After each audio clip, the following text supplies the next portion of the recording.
never been done before. We the people tell the government what to do. It doesn't tell us. We the people are the driver. The government is the car. And we decide where it should go and by what route to do. We the people are free. And I hope we have once again reminded people that man is not free unless government is limited.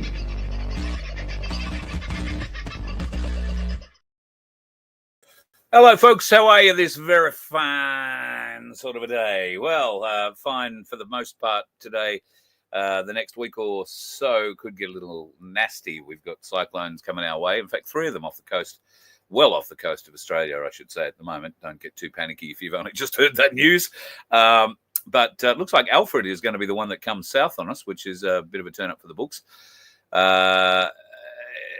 What's it going to do? Who knows? At the moment, there are all sorts of predictions of it being a Category 2 off Brisbane by the end of next week. I think that depends a lot on what happens with the big high system that's being pushed across the bottom end of Australia at the moment. I am no weather person, but check out windy.com if you are at all interested in what's going on with the winds in the East Coast, particularly in Queensland at the moment. It's very useful. Evening all. Paul was in the house first of all tonight. Geez, mate, you've set up a bit of a Bible to begin with. I'll read that in a second. Aussie Sue, God love you. Hello, Sunflower. Back up on your feet, I trust. I hope you and Rick are doing okay. And the grandkids are over the snotty thing, and you're over the snotty thing, and Rick's over the snotty thing. In fact, I hope there's no snot in your family whatsoever at the moment. Fingers crossed. On red alert, Debs, hello. G'day, Norse, Daniel, Dusty. Who else is in the house? Salty Convict. Haven't seen you in for a while. Hello, Belinda. Toxic Q's back in the place again tonight. Nice to see. Once again, we are banned on the main channel. So some people who would normally pop in maybe aren't. And we're also banned off the Voice of Freedom channel as well. I only discovered that today. So I'm not exactly sure. I think we were okay on that the night before last. Had a bit of an issue last night with the show. That issue wasn't really technical. That was the fact that I fell asleep just before putting it all together. My apologies. Little quick one this morning from the street talking about the Epstein files. Oh, shit. We'll get onto them shortly. But first, I wanted to bring you up to speed with details, as I said I would last night, but never got to the show last night. I'm getting a lot of people asking me questions about the Freedom Union and about John Wilson. I'll be 100% honest with you. I'm in contact with nobody there. I am in contact with people who are in contact with people there. And we did put in a request to see if anybody there, Tamara or Steve, would like to come on the show and explain their side of things at the moment, at any rate. As I understand it, they don't have access to web channels or whatnot, or maybe they do and they just haven't done anything with it. I'm not sure. There is a lot of allegations running around about John and what he's done, what he hasn't done, and there's allegations of disappearing money. I've heard various allegations and various size or amounts of money.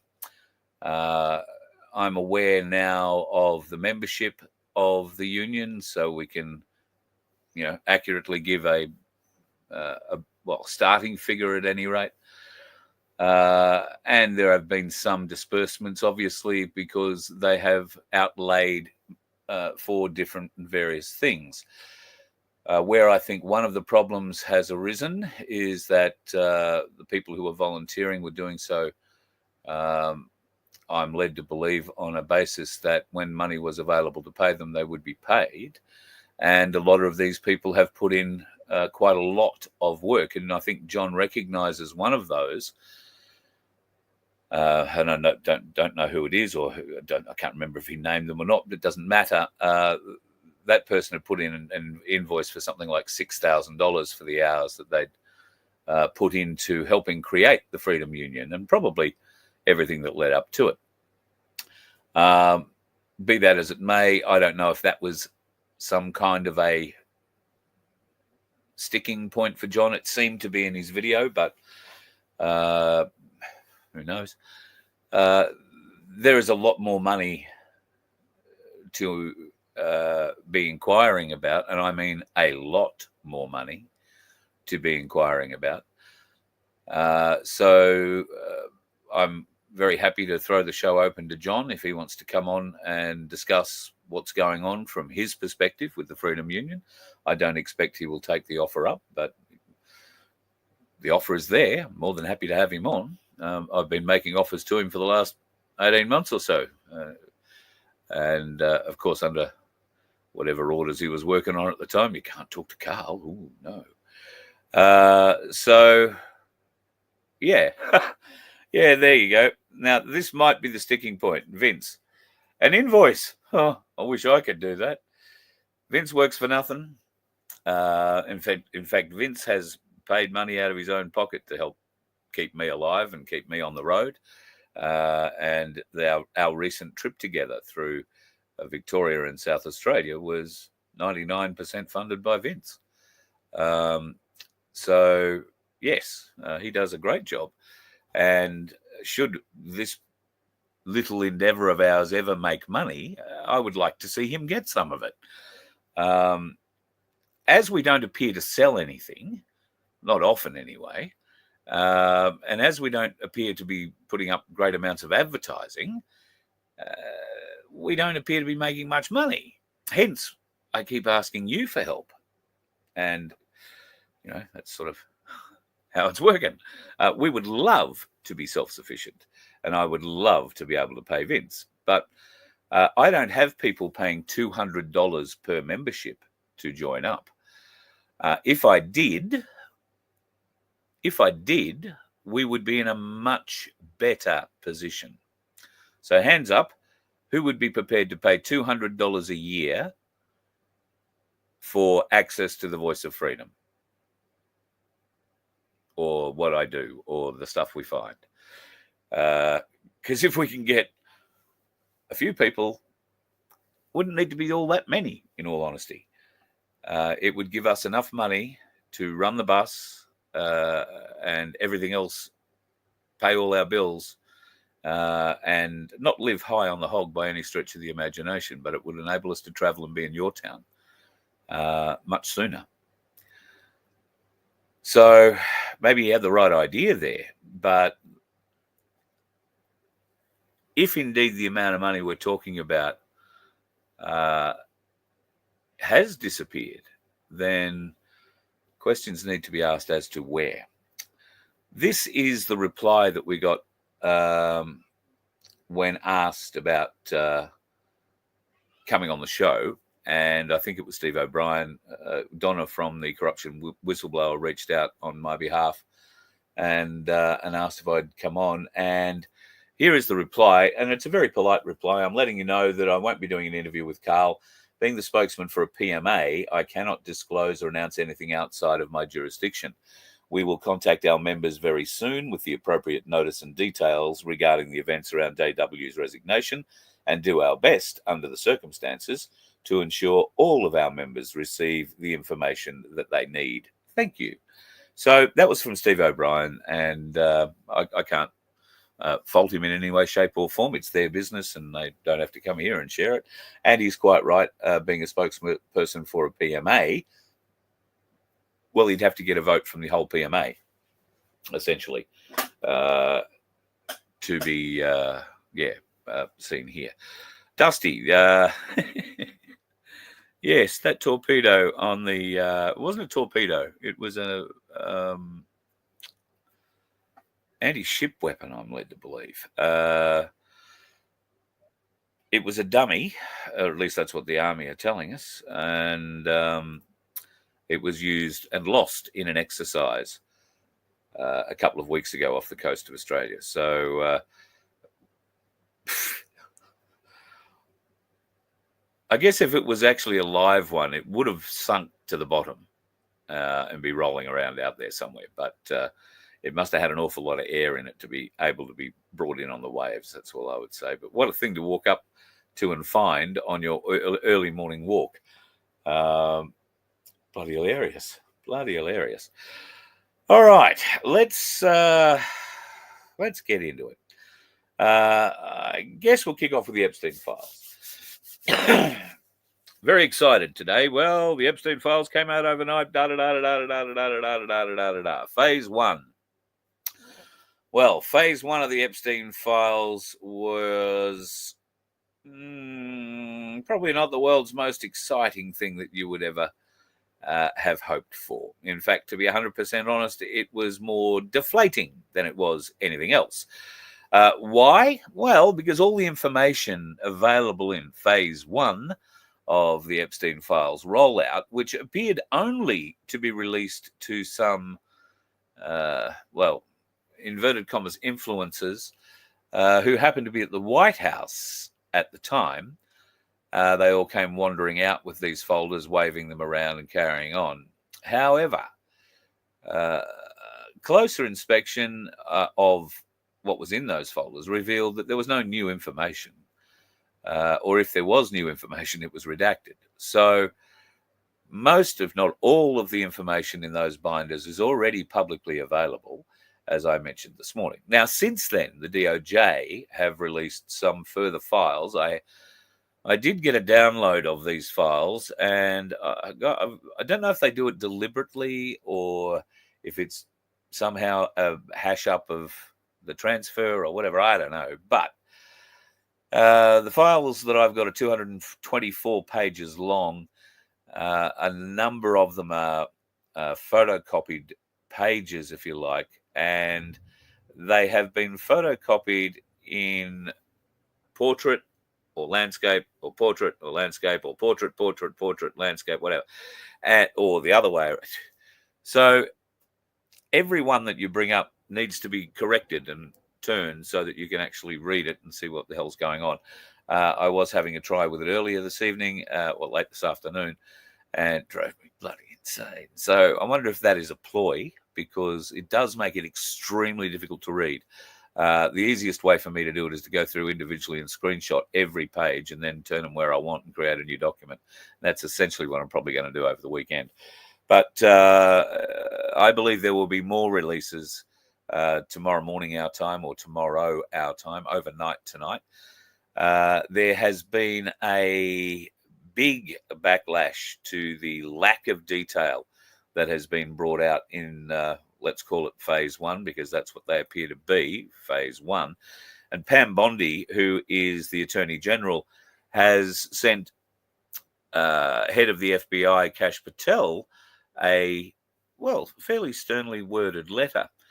It says, "Dear Director Patel, before you came into office, I requested the full and complete files related to Jeffrey Epstein.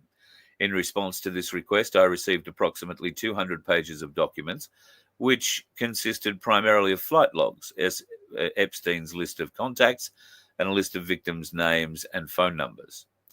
I especially questioned whether this was the full set of documents responsive to my request, and was repeatedly assured by the FBI that we had received the full set of documents. Late yesterday, I learned from a source that the FBI field office in New York was in possession of thousands of pages of documents related to the investigation and indictments of Epstein. Despite my repeated requests, the FBI never disclosed the existence of these files. When you and I spoke yesterday, you were just as surprised as I was to learn this new information.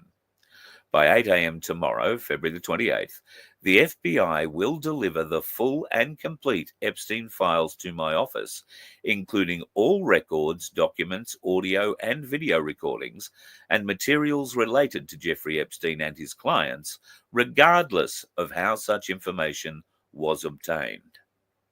There will be no withholdings or limitations to my or your access. The Department of Justice will ensure that any public disclosure of these files will be done in a manner to protect the privacy of victims and in accordance with the law, as I have done my entire career as a prosecutor. I am also directing you to conduct an immediate investigation into why my order to the FBI was not followed.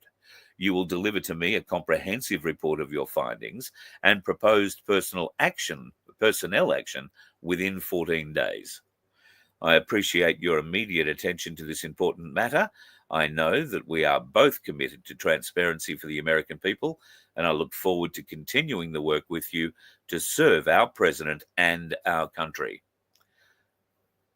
Wow. She's not messing around very much. Sorry, got the wrong bloody screen up there. She's not messing around. Now, she and Kash Patel are quite good friends, as she said in the first paragraph, I think, of that. Before he was appointed, she had put in this request. So he's not being blamed for the FBI not following through on that request. That form very firmly on the feet of Christopher Wray, the former FBI director. And don't you think they're going to be chasing him up? And a certain James Comey, who many might remember.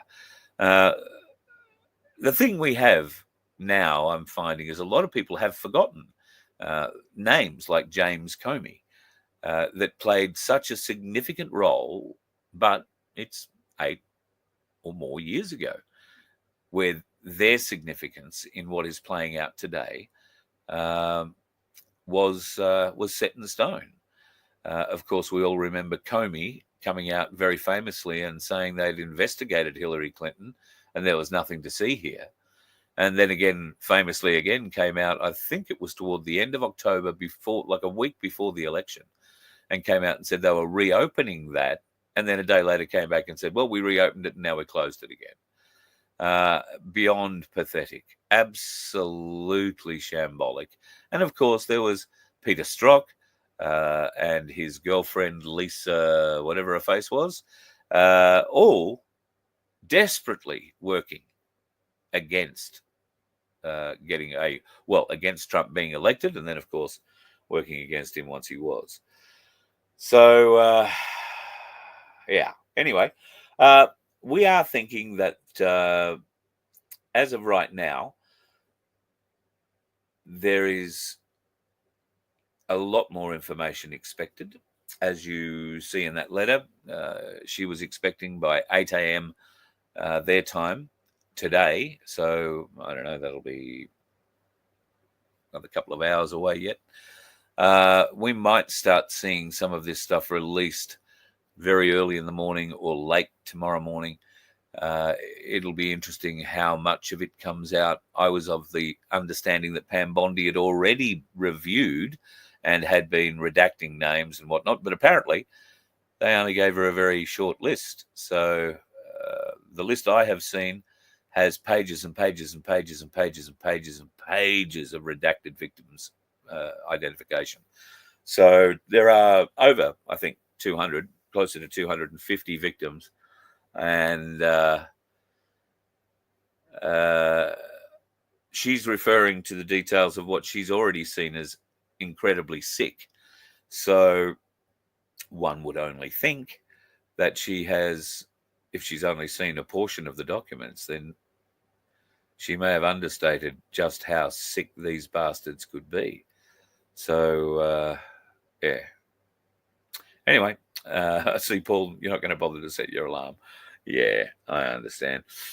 Bitcoin doing great guns at the moment, is it? I don't know.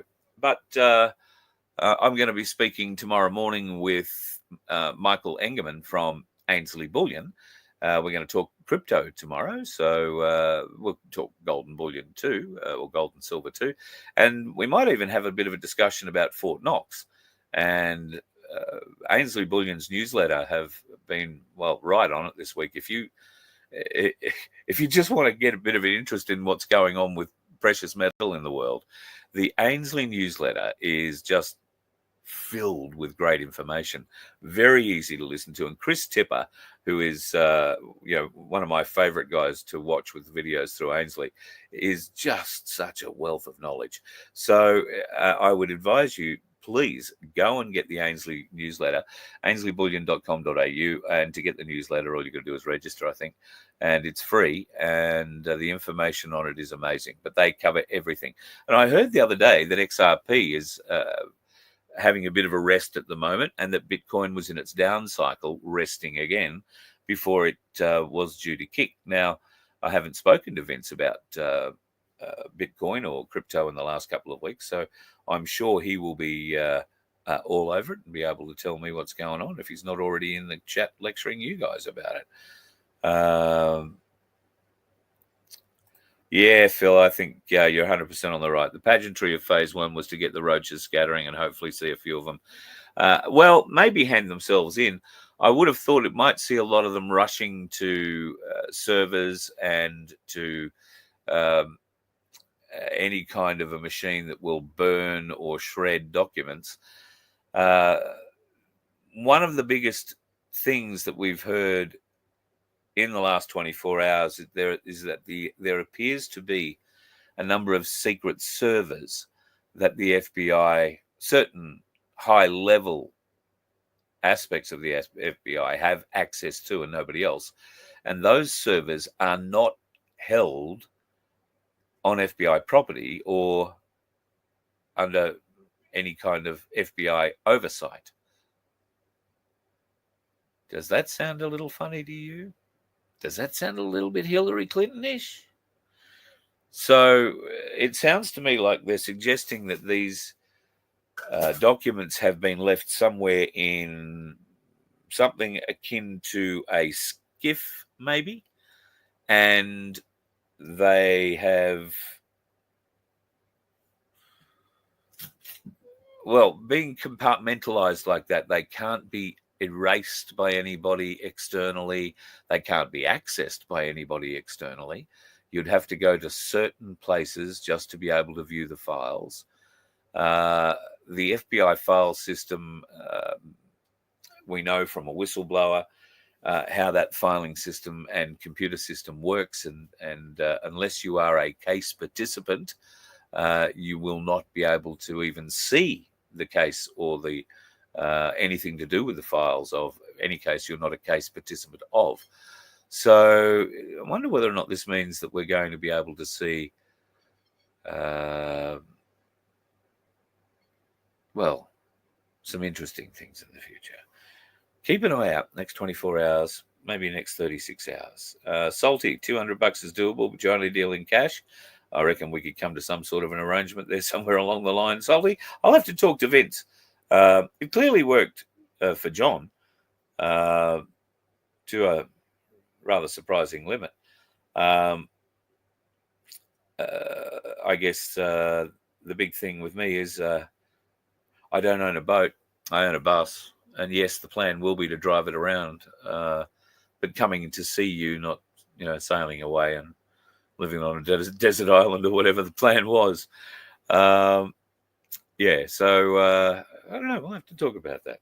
That's the way, Dusty. Thank you very much. I keep forgetting to say it. Yeah, don't forget to hit the like button, folks. Please leave a comment.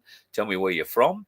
Would love to hear about where you're from, because we might be able to put together a little run. And if you remember, I am hopeful of bringing along on the road with me a dog chiropractor, a man who's been bending the bones of puppies for 40 years, and he hasn't hurt one yet. He has cured an awful lot of them and saved a hell of a lot of owners thousands upon thousands upon thousands of dollars when it comes to surgery fees the vets say they have to charge to fix your pooch, when really all they needed was a little adjustment. So if you have a dog that has those sorts of issues, a bit of pain in various parts, back, front, legs, then Carl at vofhq.com. Let me know where you are. And if you can, send a short video of your dog walking away from the camera and then toward it. You might have to have someone walk along it.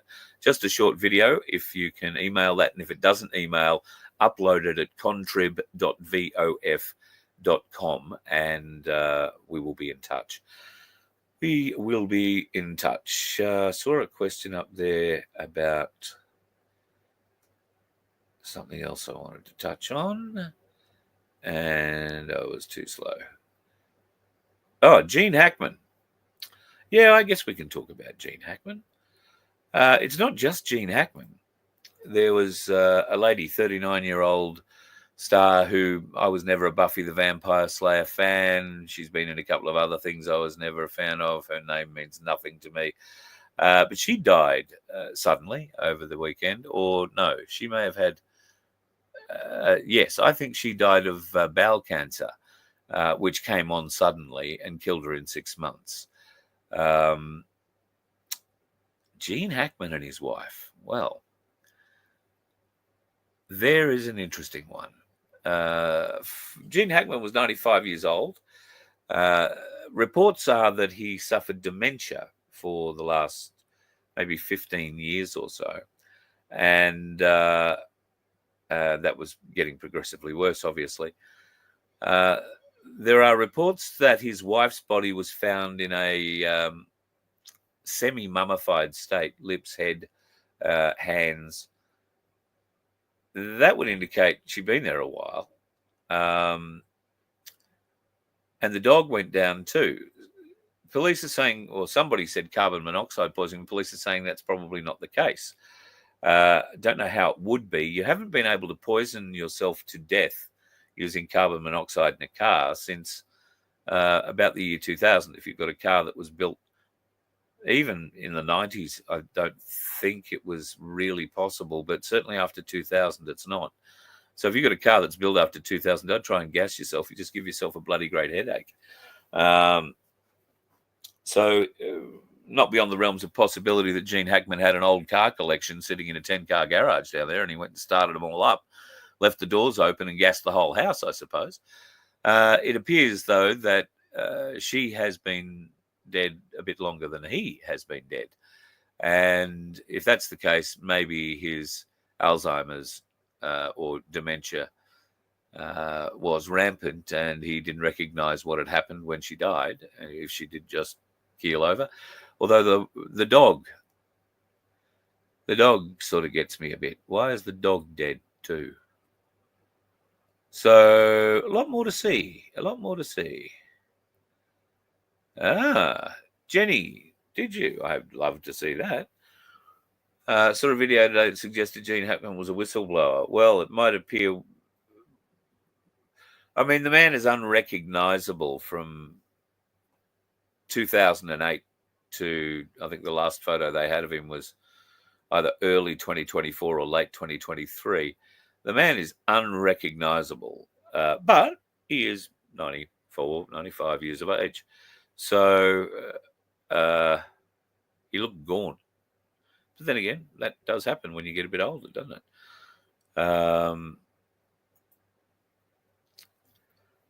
So, yeah, I'll be interested to have a look at that. Yes, he was the original Lex Luthor. Thank you. I think the role I liked him in most was the role of the evil sheriff in Unforgiven with Clint Eastwood. I forget the name of the character now. Had a hell of a cast in it. If you haven't seen Unforgiven, yeah, he was a hard ass, says Dusty. Yep, couldn't agree more. All right, let's keep rolling on. Some interesting things happening in the world of the revaluation. Right now, it appears that Iraq and the dinar is the first card to fall in a global financial reset. At the moment, it looks like the dinar is working quite well by itself. It isn't being propped up by America. And as you can see with that, a little bit of information there, the Americans have invested a huge amount of money in the dinar. And with a revaluation of it, Uncle Sam is holding about $43 trillion worth of dinar. So would an empty Fort Knox really matter? Well, it may not, but Donald Trump is certainly very keen to make sure that the people get their money back, and I'm pretty confident that they are going to do that. He has also struck out at Big Pharma. He has just destroyed them, it says here, with the biggest scam The hospitals are now legally forced to reveal the real prices. No more hidden fees, no surprise charges, no secret agreements. Now, this, is predominantly, obviously, something that happens in America. It doesn't happen here so much, although I'm sure they're raping us in other ways. The corrupt medical industrial complex is obviously going off its nut about this as their scam collapses. It's the biggest health victory in American history because it's the biggest health scam in American history. For years, hospitals have been robbing hardworking Americans. And if you've ever been to America and had the misfortune of breaking your arm there and not having insurance, hiding real costs under mountains of lies, legal loopholes, and insurance-related scams. But his executive order, that's the Trump executive order, which has changed the rules of the game, ends the scam. Stop speculating about prices. Enough of seven-figure salaries for CEOs based on their suffering. Now hospitals must show you the real cost before they bill you. So the deep state obviously never wanted that to happen because it is a huge, huge, huge win for them and a massive source of money for them. So that looks, for all the money, like it's going to come to a grinding halt. Please, Lord, let that be the case. Now, Robert F. Kennedy is doing something that nobody else has done in America in a long time, and this promises to be quite earth-shattering, and I've got to say, wouldn't mind seeing it happen here in Australia either. Congratulations to Steak and Shake for being the first national fast food chain to begin the transition away from seed oils, because, well, there are a few issues with seed oils. Thanks for leadership in the crusade to make America healthy again. And now tallow fries in Ohio, Colorado, Florida, Texas, and Oklahoma. Tallow? Beef tallow fries. My God, that sounds absolutely wonderful and natural. Rather than these manufactured or highly engineered seed oils, which clearly are not doing anything good for us or our bodies.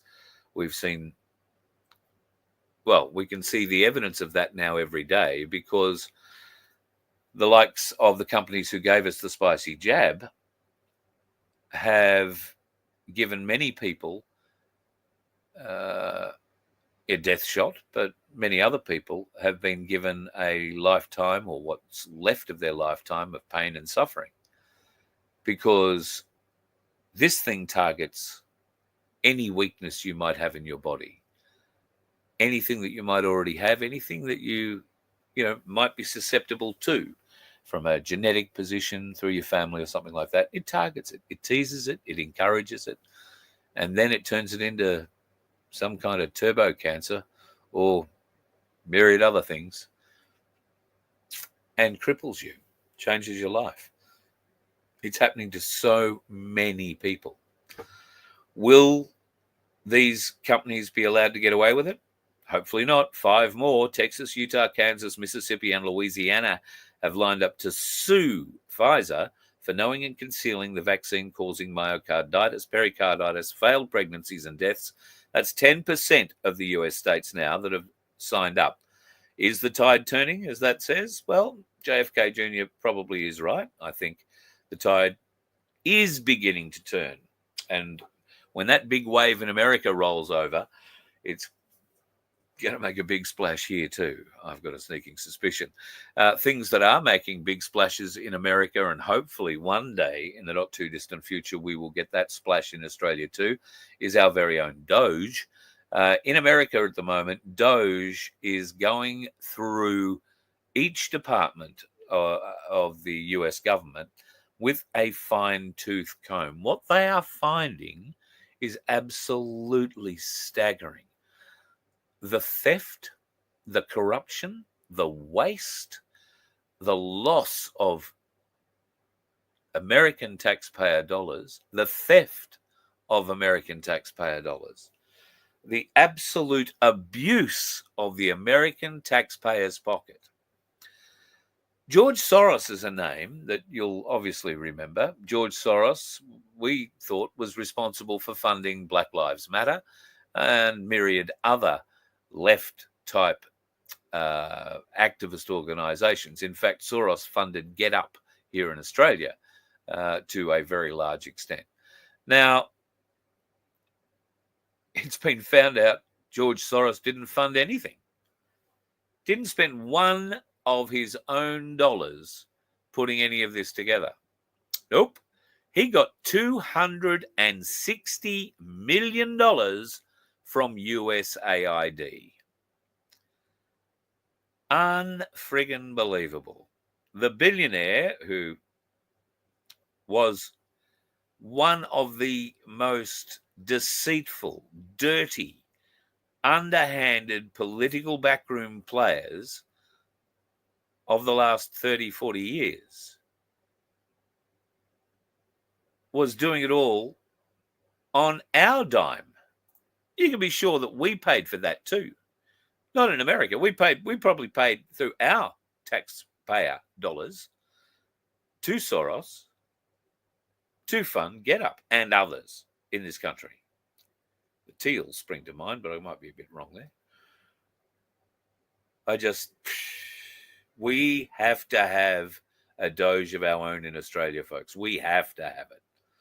Unbelievable. What we also have to have is a complete revamp of our judiciary and those in the upper echelons of our police forces, both federal and state and territory. Everything needs to be looked over. Everything needs to be scrutinized, because it's clear these people have monsters among them. This is a police or an ex-police chief inspector who turned into a paramedic. He's allegedly been busted with child abuse material. There's a lot more where that came from. There are any number of Victorian police officers facing porn charges at the moment. Oh, speaking of porn, I found out something really interesting the other day. Did you know that Pornhub is owned by a rabbi? And he's a very, very devout one at that. Pornhub owned by a Jewish rabbi. And there is a reason he wants you to watch porn. Not for the money. Oh, no. Can't think that it's a godly reason, just between you, me, and the gatepost. So this ex-police pedo turned paramedic will be off to court in the near future, and we will be keeping a very close eye on the details of that case if we're allowed to hear them, because there is every chance there will be an element of protection applied to him. Now he's had his face shown. There might be an element of protection shown to him for whatever reason. America has explained to the WHO in no uncertain terms they can jam it up their jacksie. They are not sending any more money to the WHO. And this is putting a bit of a squeeze on funding for their labs. Now, the WHO has a network of laboratories around the world. Some of them are in Wuhan. Yes, in that Wuhan, and yes, in that building. They also have other labs working in different parts of the world: Antarctica, Sweden, Norway, Canada. Don't know if they've got too much working here in Australia. They've probably got other desert type areas where they can do this a bit closer to them rather than having to come down here. But hot and cold areas is where they like to keep their labs, and they do a little bit of funding for other lab work, funnily enough, in Ukraine. Oops. What sort of labs have they had in Ukraine recently? Well, we'll wait until Vladimir Putin opens up the story on that one and tells us all a little bit more about what they found under the streets of Ukraine, and particularly under the steel mill that they were working at and took months to actually fully take control of. A network of tunnels and labs under there that was amazing and horrifying all at the same time. But there will be more news coming. Okay. I'm going to shoot off a little bit early tonight, folks, because I'm going over to Guru and joining him in about 15 minutes for a program on fire ants. So if you have any interest in fire anting or keeping the bastards off your property or learning more about what's going on with things at the moment, then come over and join us. We'll be on Stop the Rot, Sack the Lot. I think from 7:30 your time, my time, which might be 8:30 yours, or wherever you are, but 7:30 Queensland time. And yeah, we're going to have a bit of a natter about fire ants. I'm not exactly sure who's going to be on outside of me. I know there's going to be somebody else, but will be interesting if there is any new breaking news. The fire ant people have been active. Well, certainly around our area, I have heard them in the last few days, but the wind has picked up, obviously, with these cyclone things, and they can't go and disperse their poison, and it literally is poison, if they have been, if they've got winds above a certain range, and I think that's about 10 knots. So it can't be a windy day when they're going to drop these pellets. So they've been on the ground, or at least flying around somewhere else, just not around here in the last few days. But we've had them back here time and time again. They do not overfly this property for a number of reasons, and we hope to keep it that way. Before I go tonight, I want to ask you if you've got a little bit of time to check. I haven't, and I've seen this video. I honestly don't know what to make of it. Just wondering if the video will get me banned if I play it.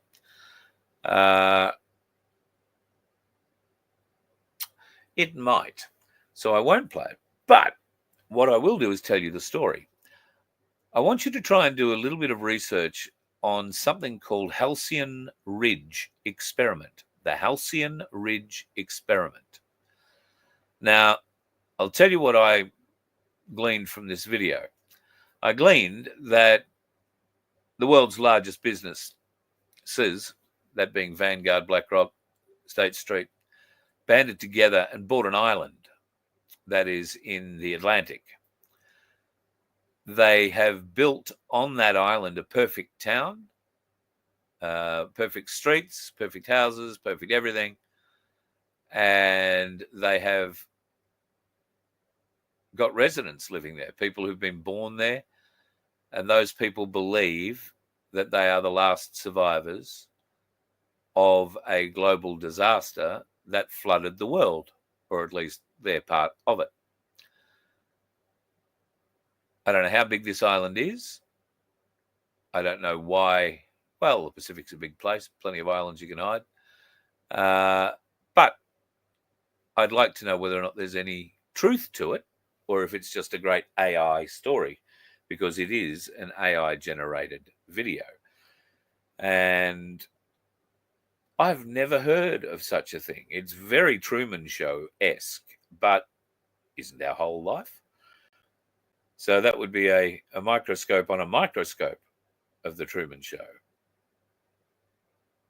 But I'm led to believe it's there. Haven't come across it myself personally. And there's also something else you might like to check out. I do have a video, but I've got to remove some audio from it, otherwise it'll get me banned. I want you to check out mercury power generators. We've had mercury demonized, at least my whole life. Mercury has been, mercury used to be in thermometers. I don't know what they put in nowadays. Maybe it is still mercury. Mercury used to be used in some places in the world, still is, for recovering gold. It's a very nasty way of recovering gold. But mercury also has great properties that allow it to be used in electrical engineering.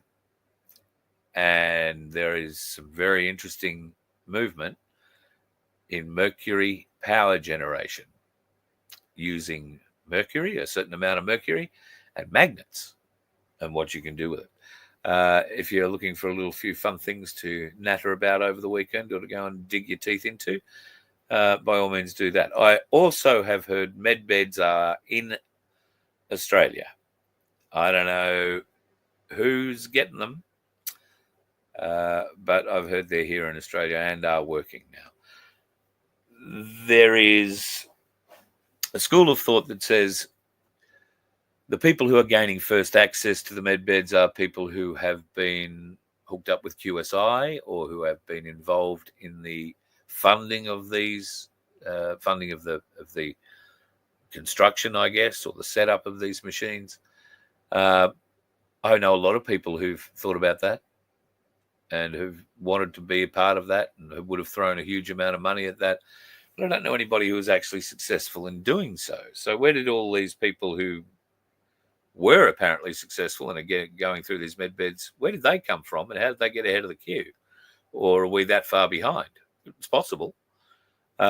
Just like to know, that's all. But if there is a med bed, I got a really dicky shoulder. Both knees aren't real flash. You know, I'm not by any means of the, by any stretch of the imagination, the worst off. Take plenty of people before me. But if there is a bit of time to fix the shoulder, particularly, that'd be great. Thanks. I appreciate it. All right, folks, going to love you and leave you. Probably will chat to you over the weekend because Monday I have to catch a big silver bird with no propellers and take a little trip south. I will speak to you on the road from Monday afternoon. Monday night, we'll see what happens. I might be a bit knackered by the time I've driven and flown and driven and flown and flown and driven. We'll just see what happens. So we will catch up over the weekend. Don't forget tomorrow morning, if you're interested in the bullion business, then Michael Engerman from Ainsley Bullion will be joining me at 8:15 tomorrow morning. We're going to do an early one for you. 8:15. If you haven't heard about the Ainsley Saver, you can catch up on all the details there, or you can head off over to ainsleyBullion.com.au and just click on the Ainsley Saver link, or you can go to vofhq.com and click on the Ainsley Saver link there. It's easy as to be involved, and it'll help you put a little bit aside so that you are in the precious metals market. And when the crash comes, trust me, it is coming, you will have your wealth in something that is really, really tangible, something you can hold in your hands. Hopefully a bit of gold, maybe a lot of silver, whichever way it works for you. I hope it works out very well. Have a lovely weekend. If you're on the roads, be careful. Those dickheads are out and about there this weekend, as they are just about every other weekend. In Queensland this weekend, it just might be dickheads parading in the wet. That usually brings a few more of them out, so be careful. You let one ant stand up to us, then they all might stand up. Those puny little ants outnumber us 100 to 1. And if they ever figure that out, there goes our way of life. It's not about food. It's about keeping those ants in line. That's why we're going back. Does anybody else want to stay?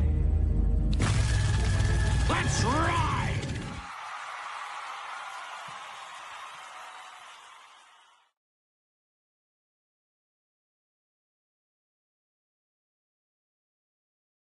Hi, are you passionate about supporting independent media and social events? Voice of Freedom is dedicated to bringing you the latest happenings and things that matter. But we can't do it without your help. By donating, sponsoring, or becoming a member, you're not just supporting our mission. You're joining a community that values transparency and engagement. Your contributions allow us to continue producing high-quality content that informs and inspires. Visit vofhq.com to make a donation or explore sponsorship or membership opportunities. You can even donate using crypto. Together, we can amplify voices that deserve to be heard as we continue to create a vibrant platform for social change. Go to vofhq.com, help us to help you by joining us and making a difference today.